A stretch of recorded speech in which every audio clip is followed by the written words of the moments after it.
Hello, welcome back to my channel. I am your host, Steven. If you guys would like more panel videos like these to be made, all you have to do is hit that subscribe button, smash that like button, and remember, I am on Cameo if you'd like a special shout out from me, and it's recording time!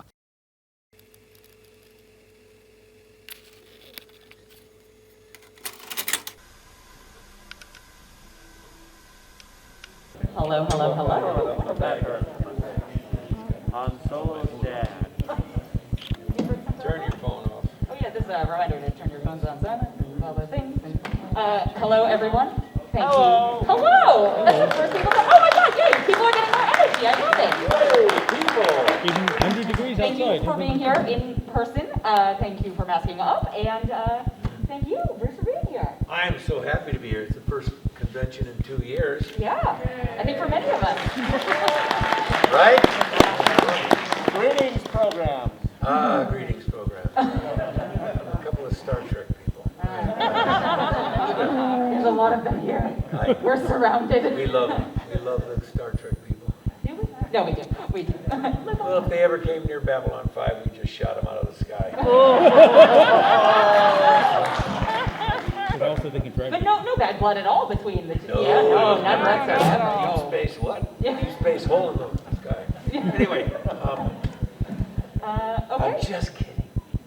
Is he though? Can I take this damn thing off? Yes. Okay. I'm totally vaxxed. I'm Totally glowing, vaxxed. for Christ's sake. You know, you feel like a prize racehorse. Okay, I'm gonna do. I am fully vaccinated, but Yeah. okay. Yeah. Oof. Yeah, thank you. Yes. Dad, hey! Hey! It's a pleasure meeting It's you again. wonderful to see you. I know. Silicon. This is great. Silicon, yeah. Is it silicon or a silicon? It depends on how silly you want Or to get. silicone? It depends on how much you pay your doctor. Yeah. We'll talk to your father, I think. Oh yeah. Anyway, social distancing. Social distancing, please. Again, mask and get vaccinated. Let's talk about acting, if you don't mind. Okay. Do you want to talk about something else? No, We can. there isn't anything else to talk about. And nothing else going on in the world right now. My world. When did you realize that acting was something you wanted to do as a career? I think I was in my freshman year of high school. Okay. I didn't make the basketball team. Okay. The frosh. And I was a pretty good baseball player, not good enough. I couldn't do anything else. I was a lousy student. I was not a good student. I was always outdoors, looking outdoors. And, but anyway, I walked into so I got through the freshman year, agonizing. My sophomore year said there's something I want to do. And I walked by the Drama Guild place. theater? The theater. We had a great theater in our high school at that time. And I walked by it one time and they were doing rehearsals. And I kind of peeked in, I looked, and I thought, oh, theater. Because I loved movies, I loved television. I probably watched way too much television. My parents always reminded me of that.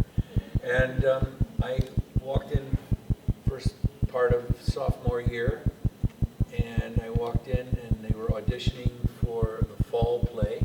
Do you remember what it was? It was Agatha Christie's 10 Little Indians, and Then There Were None. And it's a great mystery story, and so many movies have been based on that tired plot. But I walked in, and sophomores weren't allowed to have a lead role. You had to earn your way in, and by the time I walked out, I had gotten the young lead hero of the story. Yeah, and I've been playing him ever since. Just depends on the wardrobe, and the time frame. But no, that was it. I got bit by that, and it's something that where I lived in Illinois, northern Illinois, north of Chicago, almost in Wisconsin. We were right on the border there, and we had no theatrical history in our family, nothing to relate to, other than I was a dreamer, a daydreamer, and had a vivid imagination. My first audience really was my grandfather's 100 head of Holstein cows. I used to do all kinds of. I played tough critics because they didn't boo, they moved. gotta be quick with this. Anyway, they were, like that, like, oh, you suck, you know. But no, and I, when I was a little boy, I used to go to the movies or watch television, and I'd be out on the. I always spent the summers out on my grandfather's farm, and I had acres of land to run and woodlands, and my imagination just sprung, and I played those movies that I saw, you know. So maybe I was always destined to be an actor, but it was that fall play in Prospect High that I finally said, this is what I want to do. How I'm going to do it, I have no idea. And when I approached my parents on this, and they said, well, of course, like parents, they said, well, you'll starve to death. Thanks for your confidence in my acting. But, and of course, I was such a kid.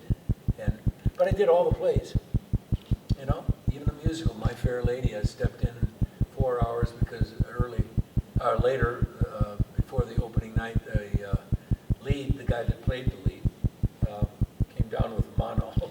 And I walked in with no rehearsals And nailed it. and nailed that sucker and won the hand of my leading lady, who was my girlfriend for the next 2 years.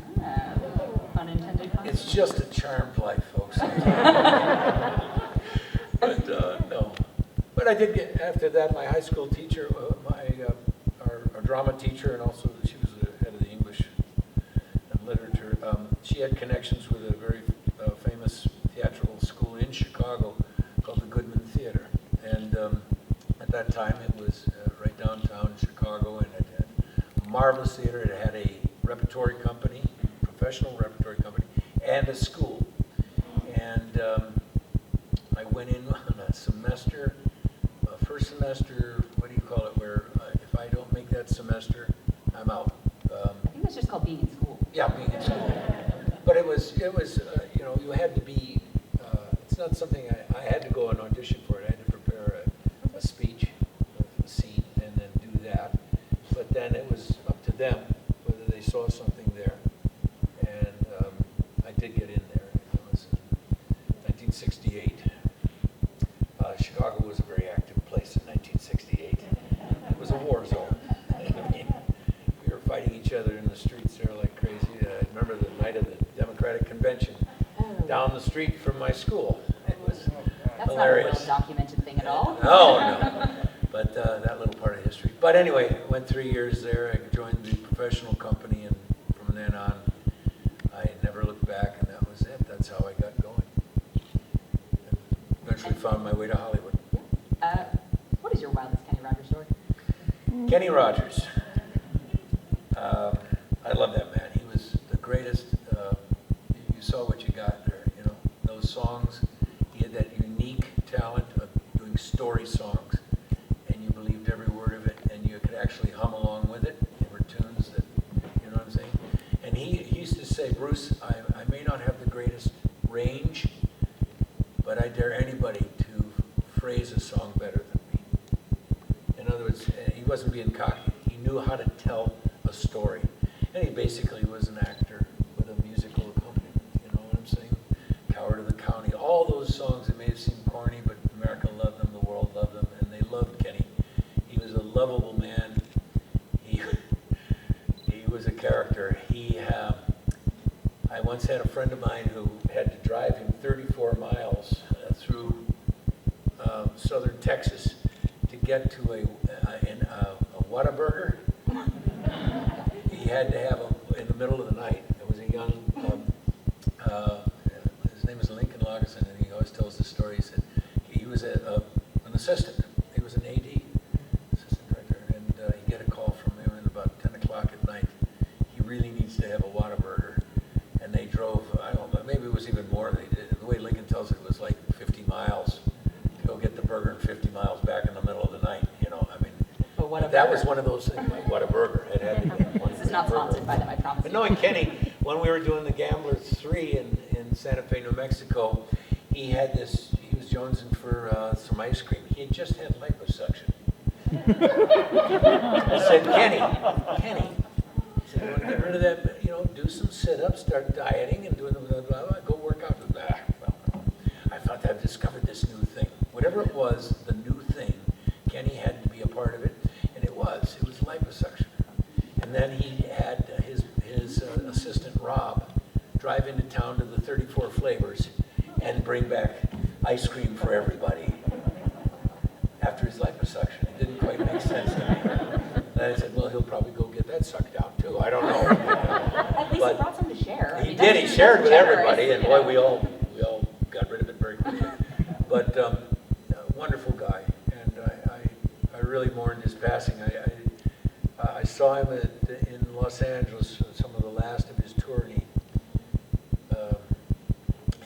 he always had parts of the game when he would do The Gambler. He would have a montage in the back of shots and scenes from it, and he always gave me a nice big close-up with him and that. So I'll forever love him for it. And you know, great musical talent and great personality.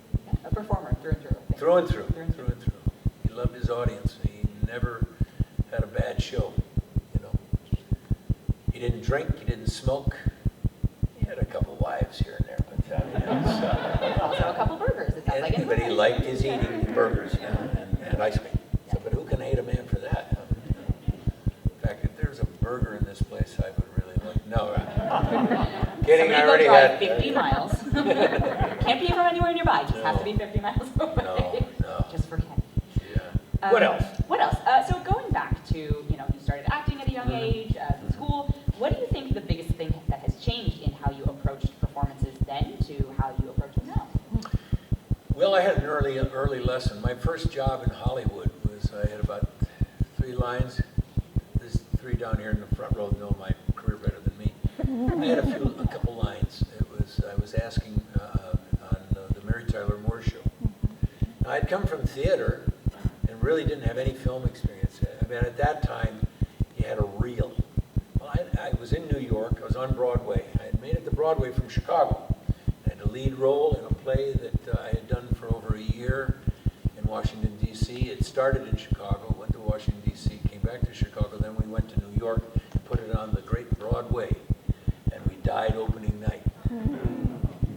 We had a week of previews and an out-of-town tryouts in Wilmington, Delaware, and they said destined to be a major hit. And this young Bruce Boxleitner, A Star Is Born. And I had all these old Broadway hands telling me, son, don't take the first contract they offer you. You wait, you hold out. You don't take anything less than a year. And you get this, and this. Opening night, the first phone message I had from somebody that saw me in the preview, an agent, I called that right away. I said, I'm done. I'm not in this play anymore. And luckily through that agent, I later was in contact. I didn't do anything. I got some summer stock out of it down in Ohio and Georgia, and then came back to the great big Red Apple, and I said, I'm not coming back to the city anymore. I don't like it here. It was the early 1970s. It also was not a pleasant place. Yeah, you really know how to pick times and places to be in. Boy. I mean, if they'd pick up the garbage once in 6 months, it would have really been nice, but they did not. And you had dead people out on the street. You had all kinds of fun. So, but it was a great experience of life. Okay, that's what an actor has to do. So I was a sponge absorbing everything, the good, the bad, the ugly. And I decided I had to, after doing summer stock, that I was going to go west. Who was the famous guy? Go west, young man, and seek your fame and fortune. And I did. I decided I was going to. They offered me the role that I died on Broadway with, and I did it for 8 weeks in Chicago as a revival, where it was standing room only. There's a difference between Chicago and New York. And I just said, just give me a one-way ticket to Los Angeles. So I was young, I was brave and stupid. Stupid or brave, one or the other. And I decided I had a few phone numbers and scraps of paper in my pocket, and I was going to go and look up these people. And I found some friends I'd gone to Goodman with, or knew that play. And I slept on a few couches and on the living room rug and things like that until I could find my own place. And I started making the rounds. I found the agent that was related to the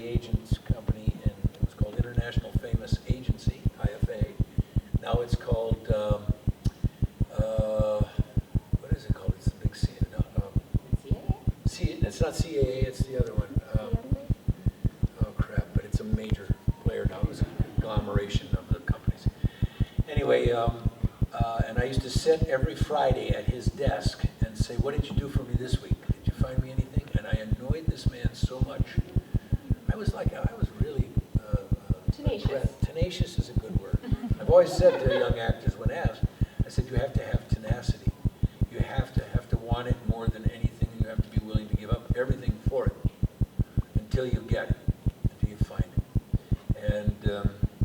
And I did. And finally I started to get auditions for over at Universal, or was it MGM, still MGM at the time, and Warner's and all that, and start doing the rounds. And then the casting people would start to get an image of you. You know, I didn't have any film to show, so they had to go in and I had to audition. Now we audition on these bloody things. Where is it? This is now auditioning. You set up in your house. They're all lazy. They don't want to come to the office anymore. They don't want to be sitting in a room anymore, producers. If they're in the audience, you're a bunch of, well, never mind. Fans. Lazy fans. No, but you do this, you've got a little stand with a circle ring that lights you, and you do your scenes, and then they give you a thing to go to and send it. Now they go see that, and then you never know if you got it or not, or if there's any feedback about it or anything like that. Nothing like walking into a room, and you know you're walking into the front of the producers, the director, and the moment you open that door, you've either got the part or you don't. In reality, you're either what they're looking for because they have no imagination. They really don't. Tell us how you really feel. I'm serious. This is the only place I can sound off. I can't talk like this in Los Angeles. So I come up to San Jose to vent. Okay. But that's basically it. I mean, you either have it. I've been on the other side. And you have, when a character is written, they have a vision of what you're going to look like. And if you've got any kind of history behind you, and they know some of your work, then that's going to work. Are you right for this character? But we like to pride ourselves as being actors. We can be chameleons, and we can become that role. And eventually, when you get established, then you can start doing that. But at first, you're whatever you are. That's it. We're looking for the young male lead, or you're the young sidekick to the old guy, or whatever. And I did a lot of that. James Arness, James Coburn, Kenny Rogers. I was the sidekick. Now I need a sidekick. I'm the guy with the white hair. And, but it was an adventure. I mean, it was a very exciting time in Hollywood. I think you all saw Once Upon a Time in Hollywood. Well, I came out 3 years after. So this is the only time you missed the window. Yeah, I missed that window. I missed 1969, but I made it there by early 73. So, I basically am a couple of years behind. But that's how it was. It was a little more crazy and fun and exciting. So I was very, very fortunate. And Mary Tyler Moore Show, I did that, and I got my Screen Actors Guild card on that. Then I did Gunsmoke. I wanted the last one shot in the 20 seasons. And the producer, a year and a half later, I was walking into the offices at MGM. The same crew from Gunsmoke were later doing another Western series over it. And James Arness was the star who played Marshall Dillon for 20 years. And I did a screen test to play his nephew in a pilot film that later became, in the 70s, a thing called How the West Was Won for ABC. It followed Roots. It was a mini-series kind of format. It came on 3 2-hour episodes for the season or something like that. This is before the binge. Before binging, yes. We had to Now wait. it plays on INSP. I was on this summer on it. And very different young man in that. That was my first big break with a studio. And but I'll never forget Mary Tyler Moore because that was where all my money went to getting my union card. That means I was really an actor in Los Angeles. Until then, I was just a wannabe like every waiter in every restaurant there. Used to be an old joke, so what do you do for them? I'm an actor. Oh, really? What restaurant? It's corny, but it's more than true, I guarantee you. So that was it. I mean, and then, I started working television a lot, small parts, with Beretta and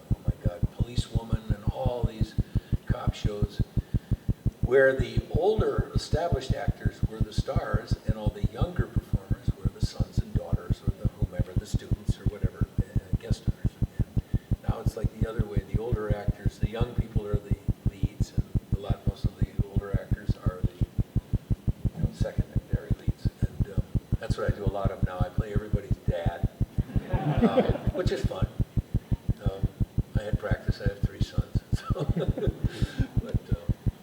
What keeps you motivated? 3 sons. No, they're grown men and on their way trying to make it in the business as well. One of them's in New York. My youngest son is in New York, struggling because New York theater is even tougher than now. True, but they have started taking the garbage out more. So Yes, they have. Thank God they cleaned up some of it. But yeah, but then with COVID and all the things, I mean, we're all going through a major historical thing right now, obviously. And but then my other 2 sons, Lee and Sam, are grown men. My son Sam just finished a part on the new American Horror Story with Neil McDonough playing President Eisenhower. So it's going to be a period piece, this one. And oh my God, my wife is. I'll get back to you, hon. Don't worry. It could be an agent popping up from your phone. Yeah, You never know. I You know, again. It could be one of my old scenes I did revisiting, haunting me. But Do they let you do that? Is that the notifications you get? no, that's just in my trying to go to sleep at night. My brain overactive. But yeah, so I'm proud of them. It's tough, for the sons or daughters of people that are established. It's for them both to find their own identity. We see only the ones that really made it big, the Michael Douglases and the whomever, the Bridges boys. We talk about Jeff Bridges, and who I worked with his father on How the West Was Won long before I met Jeff on Tron. And he kept saying to me, "You remind me of my son Jeff," all the time. Boy, I told Jeff that a lot. You know, your dad thinks I'm more like you than you. Lloyd Bridges, another wonderful, talk about an older actor. What a sweetheart of a man. And how can you not love Jeff Bridges? And everybody say just a little, whoever you pray to, a little kind thing. Think of Jeff, because who in the world doesn't like Jeff Bridges? Stand up, I'll knock your fucking head off. I mean, And this is escalating quickly. it really Nobody went stands downhill up. from there. No, he came out publicly. He has lymphoma, and I can't imagine a world without him. So The dude abides. the dude We wish him. always abides. Yes. He's going to abide again. I know it. Yes. So, Well, speaking of Jeff and Yeah. Tron, it's going to be 40 next year. yeah. What do you find to be the most surprising thing about the legacy of Tron? Not Tron legacy, but the legacy of No, Tron. no, I've always answered this, is that we're talking about it 40 years later. on. Yeah. And it was a film that came and went in a wonderful summer of the most seminal science fiction movies, I think, in probably 50, 60 years. I don't know how many. Well, how many years? I mean, think of the movies that came out in the summer of '82. Or was it '83? I don't know. It's been so long ago now. I'm trying to. But you had Blade Runner. You had one of the big Star Trek movies. Wasn't it Wrath of Khan or one of those? And you had The Last Starfighter. You had even bigger ones than that. Was it E.T., that little frickin' alien? Has sucked the oxygen out of the entire summer, and the rest of us were just fodder that died away and went to some rural theater somewhere. It did. And I guarantee you what Tron would have done to E.T. if we could have been in the same room. I'd have sent you home. We'd have had the phone home. You'd gone home in a capsule. Anyway, be buried. Anyway. So that wasn't clear. I just keep going. I got an anger issue. I haven't done a con. I don't know how to talk. Nobody to knows how to people human anymore. We I get know, it. to be human. But you think of that little movie. There's people that don't like it, obviously, but I've never seen such a fan base for a film that literally, a little backstory, Disney couldn't do anything right at the time. Now they own the entire planet. No major star would work at Disney Studios in the early 80s. It was going down financially so bad. Ron Miller, who was Walt Disney's son-in-law, who had no background saw Ron Miller was in his executive office, the sports page is up and his feet up on, and you saw the bottom of his shoes. His feet were up on the desk and he was reading the sports pages. He probably went, yeah, whatever, do it. But they were brave enough, the home of animation, let's face it, Disney. Yeah. Disney himself was a great animator, and he brought the best talents in the world to that studio. And that they were brave enough to take a chance on a guy from Boston named Steven Lisberger, who had this concept and a script that he'd already been shopping around Hollywood. And it sounds like so cliche, because Star Wars had the same thing.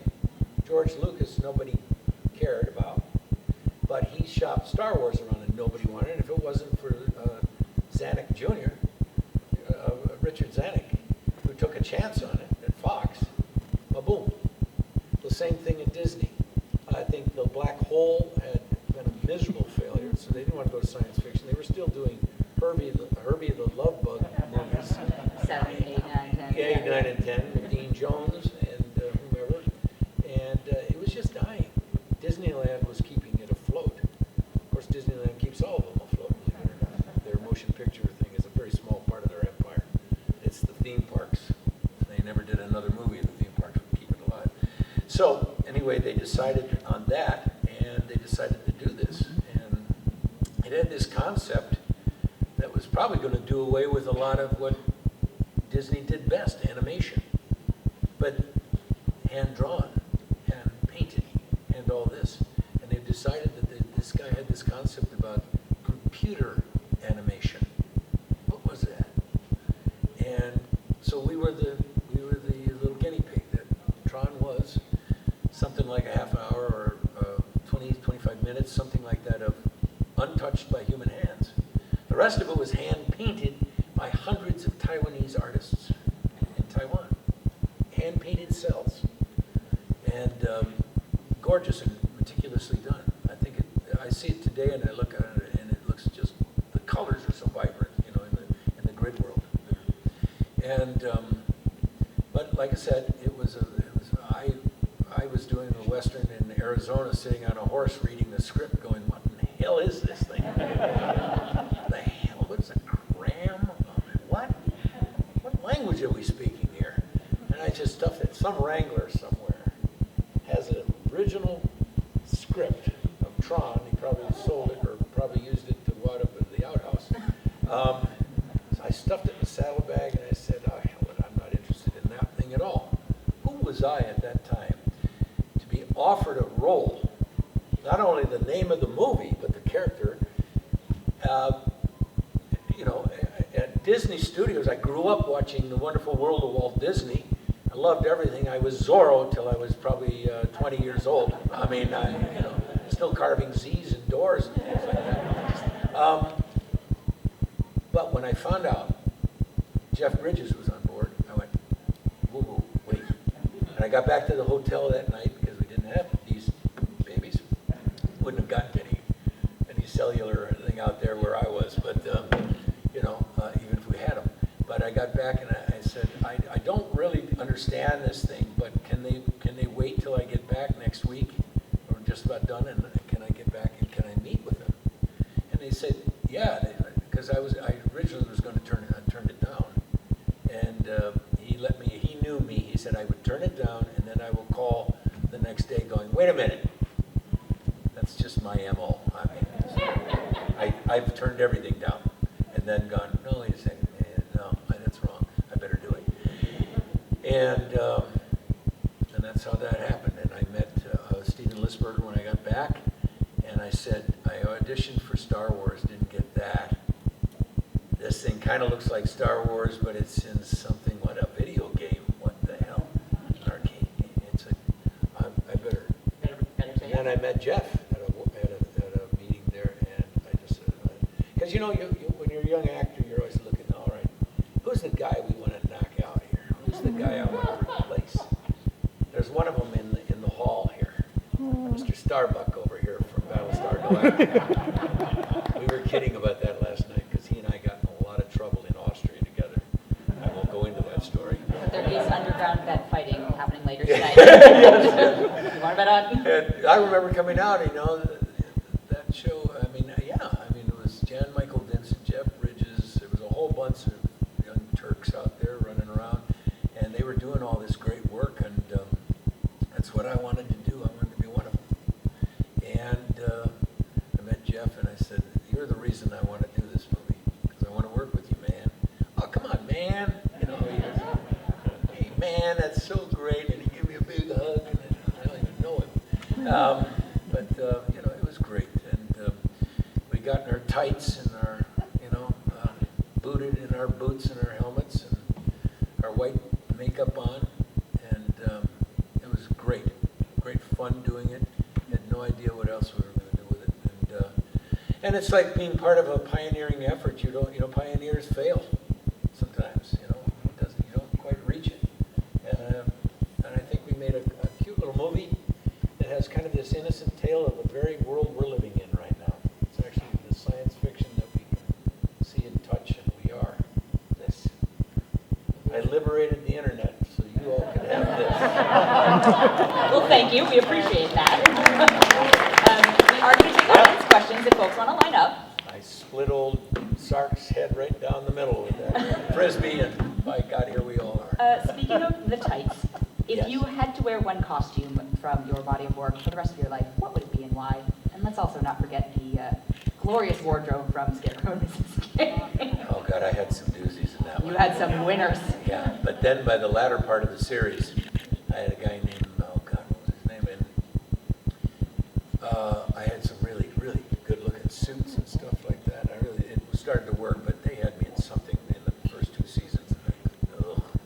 I don't think I'd go back in the Tron tights again, and from what everybody tells me on Tron Legacy, the damn suits would give them shocks every once in a while, but when they started sweating, and Garrett Hedlund started going, like that one time, like that guy on those Liberty, Liberty, Liberty commercials where he's a cell phone and the water hits him, like that. So maybe not that. Yeah, not that. I don't think I'd be in that one.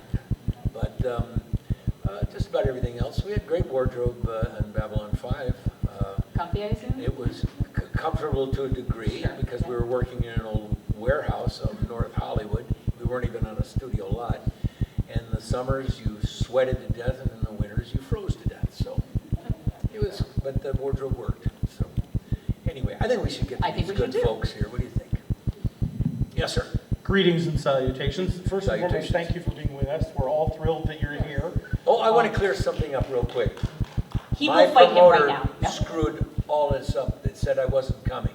I wasn't going to Atlanta and to Tampa, and he threw in San Jose in there too. And your guys here, Andy, and everybody, that wasn't true. So I just wanted to put out an email that I wasn't going, and I went, what?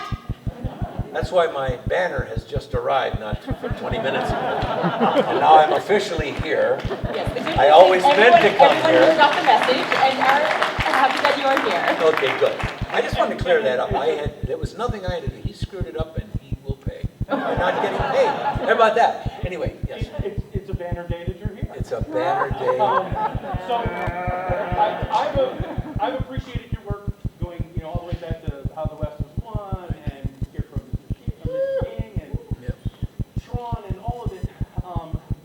But for me personally, I felt the greatest connection when you did Babylon 5. It was a Thank period of time when my peer group, men and women, we all were looking for a change and a different kind of story and a different kind of storytelling. And it was so quintessential to us at the time, and it's still important to us, so much so that we're passing it on to our children and our friends. Thank you. But my question to you is Yep. was there ever a moment on any set, on any show, anything you've ever done where you knew immediately this was going to be something significant? Like, oh, this is something. Even if no one else in the world did, you could presently see, oh, this is going to be different. Yeah, I think I had a couple of things, but I would say probably Babylon 5. I left Babylon 5 very disgruntled, very angry, sad. Yeah. And I remember driving home on the 101 freeway, and I couldn't see the road. I was sobbing so hard. And I had to pull over. It affected me so much because John Sheridan I could have played the rest of my life. And I got to live a life from a very young, callow, young officer who was handed a big, overwhelming job from just flying a major space station and everything that it entailed. And that's the brilliance of JMS's writing, is that I got to experience so many things. I never wanted to know what was coming because John Sheridan never knew what was coming until the end. And it had its bumps in the road in the 4th and 5th season because of its cancellation. Then we were bought up again by TNT, and then but basically it goes through wonderfully. Isn't it funny now? Everything is a continuing story. Yet in the 1990s, all your scripts, it's Game of Thrones, what have you, they were all, every television show traditionally was done. You have a beginning and an end to every episode. So that when you hit 5 years of 100 episodes, when you did 22 a season, it was so you could sell it in. They could sell it into syndication. We no longer have syndicated television. We have cable television. And so now, look where Babylon 5 is kicking butt right now on HBO Max, and it's killing off some of their originals. So I'm very proud of that because it's kind of, we were going mainstream. We're on the front of TV Guide. Ladies and gentlemen, in 1990, whatever, and in the past, if you were on mainstream, this was in the living rooms of every television in America, every family in America. Somebody had a television guide, you had TV Guide. And if you made the cover of that, I'm very proud to say I think I've done 4 or 5 of them over the years. That was a signpost to me. I said, we're being discovered by the mainstream. It's validation. It's a validation that we're not just this little cult thing on a thing called P10, which was when I joined the show, which was the beginning of its 2nd season, it was on this thing that it was on at 5 o'clock in the afternoon over here in Portland, and then on 1:30 in the morning over here in New Jersey or wherever. All over the country it was on at different times. Whereas when we all grew up watching television, we had a consistent time. Your favorite show was on Tuesday nights. It was blah, blah, blah, and you knew to tune in at 8 o'clock. And you can't miss it. And we did it because the Nielsen ratings were then, and everybody you knew, and if you were working in television, your show was either going to be number 1, 2, or 3. Number 1 is what you went for. Let's face it, it's a cutthroat business. We didn't settle for number 2 in America. Okay, we were number 1. That's why my Bring 'Em Back Alive, I got taken off the air only because I did the best numbers there that CBS ever had in that time slot, but I was up against the 10th season of Happy Days. And I was up against a juggernaut. And Chachi. Celebrity deathmatch, I can say that. He's going right where E.T. went. You know what I'm saying? Anyway. Well, thank you very much. Okay. You don't get me started. I go all night. Yes, ma'am.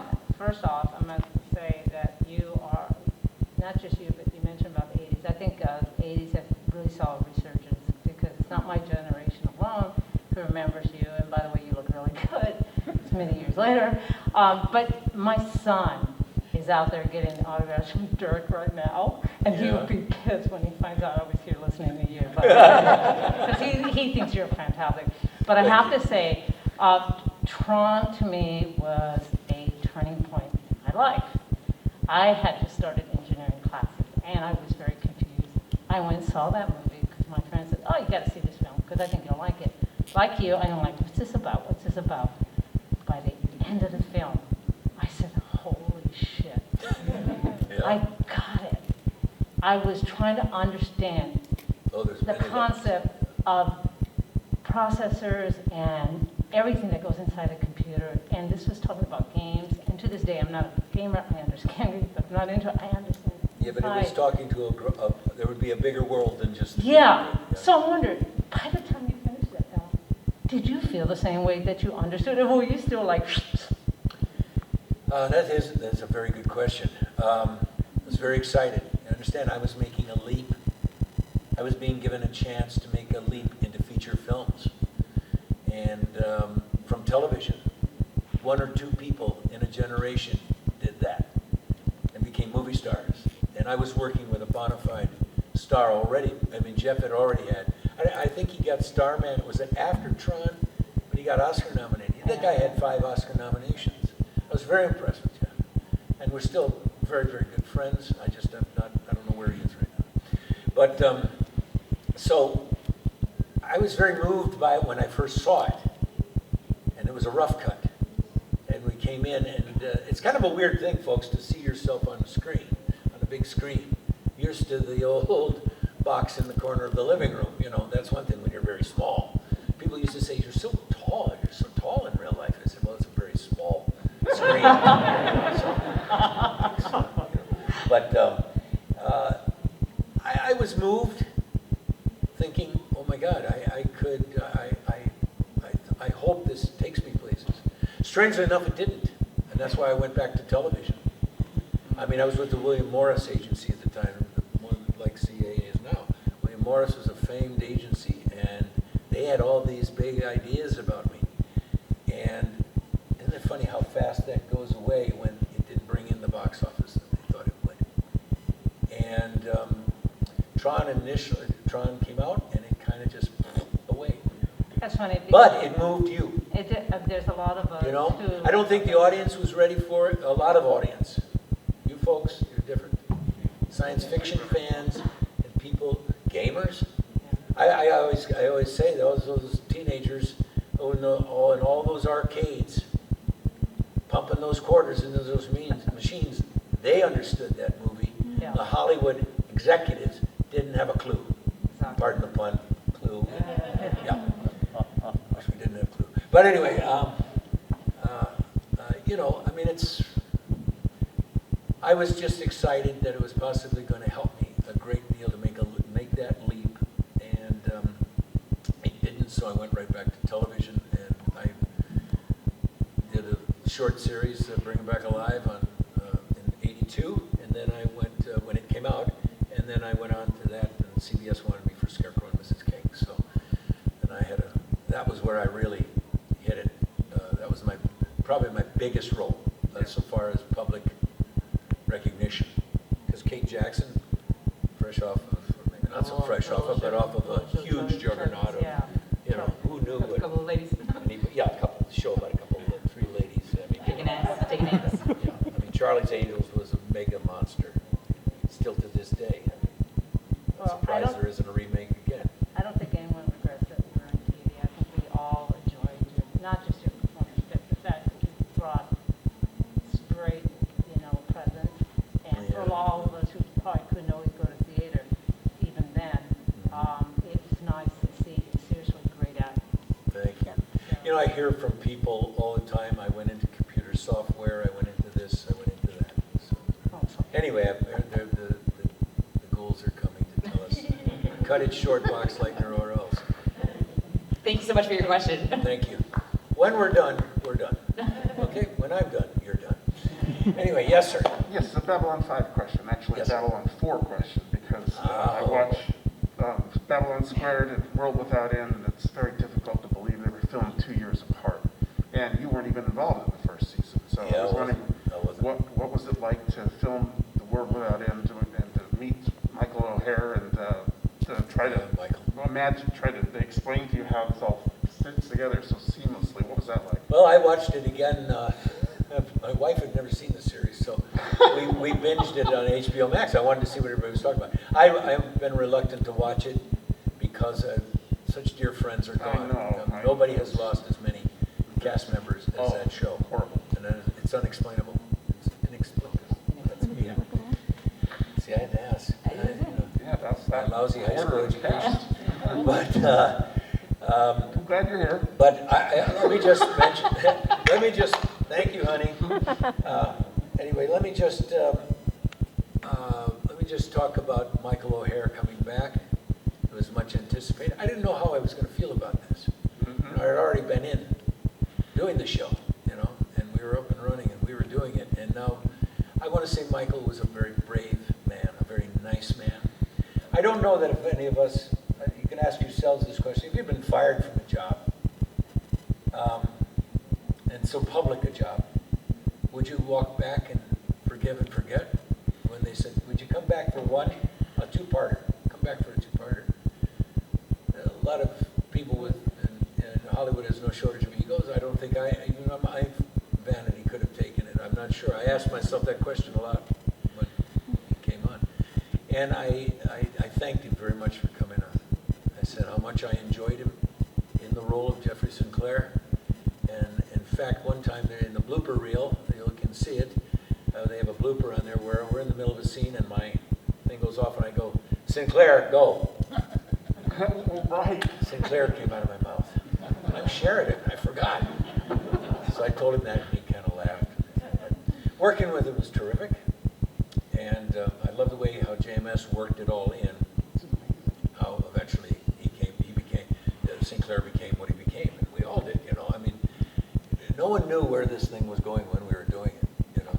And every week it was, oh my God, we're going to do that. And, you know, because he was very secretive about our scripts and where our characters were going. You could always go and talk to him, but that one was as complicated as could be. Yeah. There was still some personal problems people had about him coming back and things like that. That's all I can say on that, to be fair to him. But he came and he delivered, and we also had Tim Choate in that as Zathras, who unfortunately was killed in an automobile accident not long after Babylon 5, so he couldn't come back. But Michael, I remember the day with a lot of anticipation. He was going to work that first day. How was everybody going to react? How was he going to come back? How was he going to be? You know, I didn't know the man. I never met him before. And I'd watched him on the show, so I had a preconception of how he played the commander and everything. And so it was nothing but a pleasant surprise, a wonderful, charming man who so enjoyed being there, and he gave a lot to it. You know, it just really perked. I think it settled a lot of unknowns. Him coming back, I think it was needed, and I think Joe was so smart in doing this. We had to have this story of him, you know, so they could settle all you, the fans, going, what happened? You know, how does this work? He just disappeared. What? You know, Jeffrey Sinclair was, you know, he's left command of Babylon 5 and some narration, you know, but they actually get to see him and interacting with him and doing that very involved plot. I don't even remember what that actually plot was again, but because it's a lot of years ago. You said they never told you where your character was going. Well, in the season finale, you died. Yeah. Did they tell you had a job next year? I was done. I mean, I was done. When we shot the last episode. No, on Zahadum. Zahadum. That was Well, that one, we was broke season for the finale. summer. That was the cliffhanger. That was it. Boy, that was the end of the season. You knew you still had a job, though. Yeah. Oh, good. But it was the one where I ride off into the over the rim. That was my last hurrah on Babylon 5, and there wasn't a dry eye on the set when we did it. And you know, we didn't know that TNT was coming around the corner. We had no idea that they were going to come and complete. You know, we all felt we had failed. Joe, we didn't do 5 seasons. He kept saying it's a 5-year arc. We never got to finish it. And it's like anybody, you're disappointed. I didn't get to do the mission. I didn't get to finish the mission, you know. That's the way I looked at it. And was it, you know, I just didn't help it, maybe. You know, actors, we're all filled with a lot of self-doubts. We have all that crap going on, all those demons going on inside. That's why we drink and we smoke and you know, Fight people in the back. fight people in the back. And all kinds of Punch stuff. some aliens. Yes, it's terrible. I want to try and make sure we get to everyone's questions. Let's go. So we go quickly. Quickly, I'm going to do it fast. We're going to talk fast. So when are we getting the reboot of Scarecrow and Mrs. King with you as the head of the agency? On HBO Max next week. Answer next. No, that would be good. That would be really good, right? I don't know. I don't believe there will be. Maybe with another younger cast and that sort of thing. I would love it. I'd play the head of the agency. All But right. though nobody was as good as Mel Stewart, as Billy Melrose. Nobody was as good as him. I could never. Thank you Yes, so much. sir. Hello again, sir. Yes. Just another question about Tron. Could you tell us a bit about your involvement in Vance? Oh, the game of Tron. Well, yeah, your character was actually in that. So Yeah. what are your thoughts about that in general? Well, I'll tell you what. My youngest son didn't think I was ever cool in anything until he got Disney's Kingdom Hearts game. And John was in that game. Dad, did you know you were in Kingdom Hearts? He was. I am the best dad in the world. Who would have thought? That's all it would have taken. Yes, son. Remember why I wasn't home a few weeks, a month ago or two? You know. Anyway, yes, sir. You've touched on this before, but what are other ways Hollywood has changed since you got into acting and up to now? I'm sorry, say that again. How has Hollywood changed? I think this is when you just hold up your phone. And Yeah. Other ways. Yeah. It's not fun anymore. I'm sorry to say that, folks. It's crap. And I think they're doing a lot of crap. That's my personal opinion. That's it. That's all I'll say on it, because I won't work again. We'll never get our Scarecrow and Mrs. King. I just moved Scarecrow and Mrs. King. Reboot. All right, my last No, it's lost its fun. It was a lot of fun. It was a ruthless business. Go on. Yes, ma'am. Oh, three things. One, I know a burger place 50 miles from here. Two, do you still ride horses? Three, do you like Western movies still? Do I like Western Union? What? Western movies, Western. Do you still ride Western horses, movies. and do you like Western movies still? Okay, I still do. Okay. I still do. And just the day that Arizona closed down, I was leaving for Tucson to do my first Western in over 10 years. And I was doing it for INSP. I don't know if you've seen that show. It used to be called Inspire TV, but now they're computer, it's Abbreviated. INSP. And I was starring in one with my good friend Martin Cove, playing the bad guy who is the evil sensei in the current hit series Cobra Kai, and Marty Cove. And I was literally leaving for the airport to go to Tucson. I get a call, Arizona has just shut down, the film has been canceled, and but several hours later I was still getting notices that my flight is leaving in 15 minutes. You're still getting notices to this day. Yeah, That's what all those for a text show messages that actually was are. over. It was canceled, it was over, they didn't know it yet, so anyway. But I'm disappointed, they keep saying they're still going to do it, but after they get after the next Tom Wopat sequel, he's only got 10 of them going, or whatever it is. I don't know, maybe they'll return to it, I don't know. Why are you laughing so? Because he's got all these movies that, and they play mostly old Western movies, Like I said, How the West Was Won was on, it was James Arness month, and I did, How the West Was Won, I did Red River, I did the last Gunsmoke TV movie at CBS with him, so he was my mentor throughout all of my career. I don't ever mention that much, but if I had anything I needed to ask, the reason I say mentor is that he showed me what it was to be the star of a television series. Who would know better after 20 seasons, 20 years of playing that character? Everybody, from Betty Davis to Robert Redford to everybody passed through Gunsmoke when they first came out. It was because he was a very shy man too. He would have never said, "Oh my God, I'm not a mentor." Blah, blah, blah. But he led by example, and he always was. He knew everybody's lines. He knew every scene. He knew everything, and his behavior on the set was always good. I can't say that I worked with a lot of stars that their behavior was not so nice and not so good, but everyone was welcome there on his set, and he had a wonderful sense of humor always. He liked a lighthearted day. He felt people worked better under those conditions when he knew everybody's name on the set. He knew every crew, every grip, every electrician, everybody, and so it became, when you're out there in the middle of the desert or in the mountains somewhere, it becomes a cohesive unit. You're all suffering the heat. You're all suffering the You're in it together. You're in it together, yeah. So anyway, I guess that's all I can say. Well, thank you I could go on for so hours. much. Who will you be fighting next? I don't know. Dirk Benedict and I All haven't right. seen each other in quite a few Excellent. years. And We might stage a sword fight. stage a sword fight. Where can folks find you or see you next? HBO Max. HBO Max. HBO Max did not sponsor Whatever this, y'all. night that's whatever you're doing. I haven't done anything the last 4 or 5 months. So Most people haven't. I'll be in Lexington, Kentucky. That's the only other thing. I'm sorry. I apologize to anybody that might have been in Atlanta or Tampa. I just wasn't ready to do this yet. What I love about you all here is that it's not overwhelming audience size-wise. I think I've got to see and meet and talk to just about everybody. know they're limiting, and it would be much bigger, but I think that's the way we got to do this thing right now. I've done some virtual events on September 4th, GalaxyCon. Thank you for jarring my memory. Claudia Christian, for you Babylon 5 fans, Claudia and I are doing a virtual con. It's a GalaxyCon, I guess you can find that. And, it'll be great, because Claudia and I used to be cut-ups together. I mean, she was actually the first one I worked with on Babylon 5 my first day.